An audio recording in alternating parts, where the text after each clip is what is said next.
What would be an alternative to Me Too? So I would try to move towards a patriarchal system where women were slowly phased out of the workplace altogether, and then that solves this problem. Okay, I disagree. How would we survive and live? The same way that we survived and lived for most of our history, which is Yeah, but without that women didn't work inside the because men would workforce. abandon their homes to go to other women. What the first divorce case was because the guy ditched his wife and his kids and went to be with another woman. Which has what to do with anything? I'm a widow. I mean, like, what would I do? What does it have to do with anything? It has to do with everything. What does it have to do with it? Survive? How will they survive? The same way that they've always survived without women in the workforce. There was not a problem with the survival before women were in the workforce. There won't be a problem with survival post. Women are enabled to be in the workforce only through the usage of technology. If you look at the Wait, don't do this diatribe. Answer the question. How would a woman, let's say a woman gets widowed, how does she survive? She would probably remarry.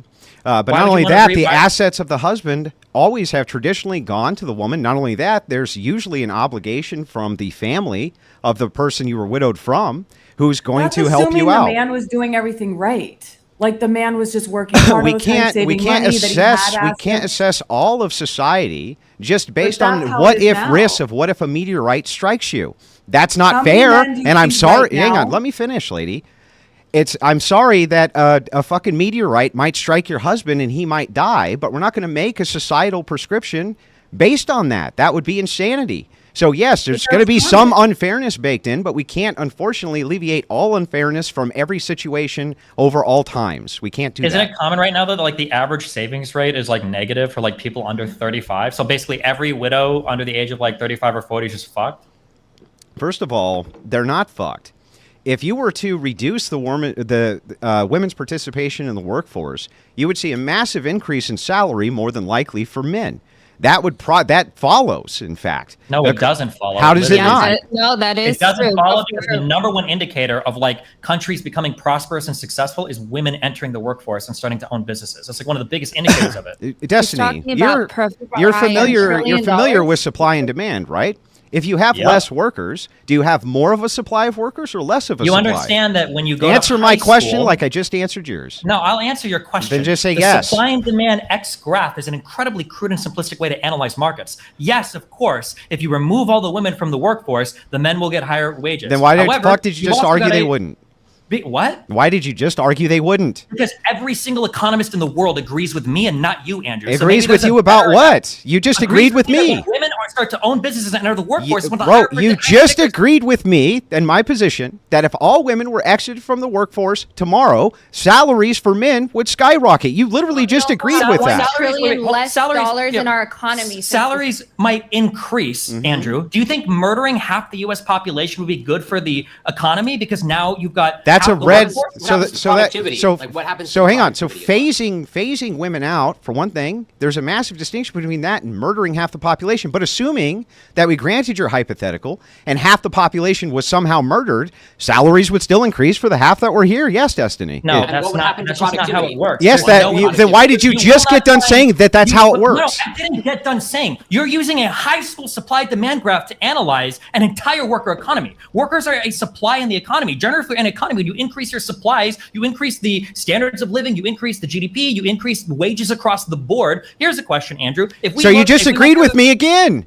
No, I didn't. You did. Andrew. I agree with you that the very crude supply-demand graph might seem to support what you're saying, but there's a whole bunch of reasons why a crude supply and demand graph would never explain in something entirely like wage markets for an entire society. That's absurd. You've agreed with me in every way you possibly can. You just keep deferring to, but there's other complexities which might come in. Okay, fair enough. There might be some other complexities that come in, but men's salaries, if women exited the workforce tomorrow, would increase drastically. There's no way around that. And then they would decrease. Yes, your consumer base would fall. Your overall level of wealth would fall. Your overall, everything.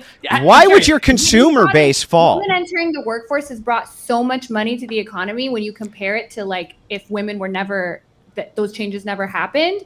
So the economy has 100% been benefited by women entering the workforce. Why? Hold on. No, wait. This isn't even up for debate. I'm sorry. Where are all of these? I'm sorry. Answer this. Where are all of these hyper-competitive countries that don't let women in the workforce because they want to be more competitive on the world stage? Can you name like one? You mean nations which are in the West? They're all egalitarian, and so they've all pushed for this. However, we can, and I'm answering your question. We can look at the markers before women entered in the workplace, and we were very prosperous. First of all, no, we're not. Yes, we were. We were very prosperous. Where are the countries that are outcompeting everybody else because they're like, we're not going to let our women enter the workforce because it's better for our country? Give me one. So okay, instance, again, you're making Andrew answer, and then we'll go to you. Listen, there's a distinction to be made here. That even if I can't, no, you're rambling. So I'm telling you the truth. Right now, currently. In existence in the West, no, I couldn't point to one because of egalitarianism. But I can still use the historic marker to show that those same nations, before women entered the workforce en masse, were quite prosperous.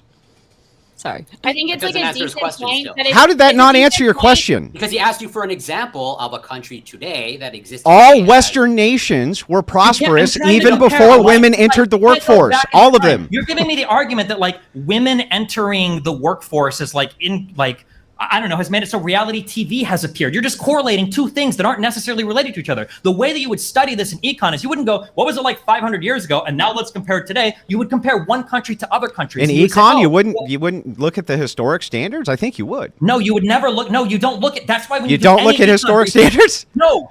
Open the NBR. Open any econ study ever. You don't say like, oh, well, 50 years ago, what was it like? Let's see how this. Like, for instance, when you do minimum wage experiments, you go state by state. You pick placebo cities. So when a Keynesian economist. Sorry, it goes to the goes it. If a Keynesian,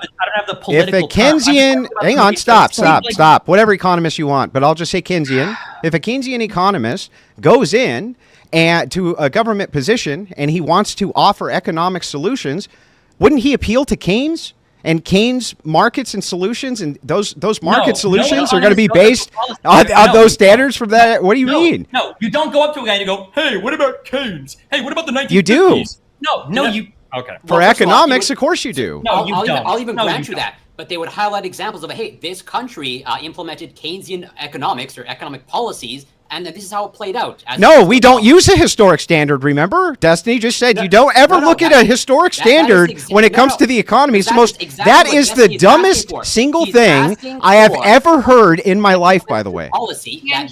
I have never heard anything that stupid in my life. Now, I want to ask you, Corey, do you think that it's unwise to look at historic standards when you're making economic policy, Corey?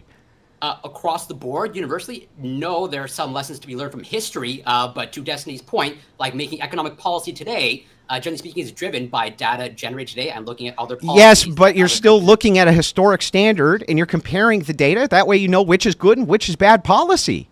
Can you give me an example? How can you make a policy for the future with econ research that's looking back to the 1950s for modern day insight into how we should be doing government policy? Oh yeah, well that's done all the time. Of course. Of course. Then you should be able to name one time it's done. Well, I can send over tons of data that goes over 100 years of economic policy. I just did. Keynesian economics, Austrian economics. That's not a policy. That's not anything. No, hang on. The Keynesian economics is our current policy, Destiny. Oh God, why am I getting baited by this? I'm sorry. Keynesian economics is our current. I'm sorry, it is. It was like Keynesian economics. That's why we're going to raise the rates. Hang on, I promise Lauren can talk. Let her talk, and then we'll. Okay, Andrew, I agree with you a lot in this debate. However, with Destiny's point, why, for instance, wouldn't China force all of the women to stay at home and then have all of the men be in the workforce if truly that was what created the most prosperous? One of the biggest problems right now is a labor shortage. It's actually due to a lack of human beings. I understand. Is the labor shortage good because it increases wages, Andrew? Let me finish. Yeah, tell us. Remember the supply. No. It has not increased wages. Wages have essentially been stagnant. There hasn't been much in the way of wage increases at all, Destiny. Because of women, and I think that's a lot of it because of women in the workforce, actually. There's a labor shortage, though, Andrew. Less workers. What's that? If you have more people in the workforce. Yes, hang on. Yes, Destiny, wait a second. And since the labor shortage, that was basically the first time in my entire lifetime, probably yours too, where people could actually go in and begin to negotiate salaries because of this shortage. Yes, Destiny. Yeah. Okay, you get it now, Destiny. Yes, you proved your point. So then answer Lauren's question. Why does he try to say, hey, Oh, so what? Okay, what was the So answer? no, you need to concede. So concede on this point. Why doesn't China tell women First, back up and concede to the point that I was I'm correct. I'm not conceding anything to you. So wages haven't been stagnant due to women in the workforce, even though you just said that. You won't concede that point? Again, women in the workforce have increased the productivity and increased the real wages and increased every level of economic success, every indicator in every country around the world. That's why, to Lauren's question, why doesn't China tell women to stay home from work? At this point, there is again a worker shortage, which is going on He's globally. not answering the question. He has no answer. That is the answer. There's like a debate tactic, literally. No, how is that not an answer? Because I'm asking you, why doesn't China say?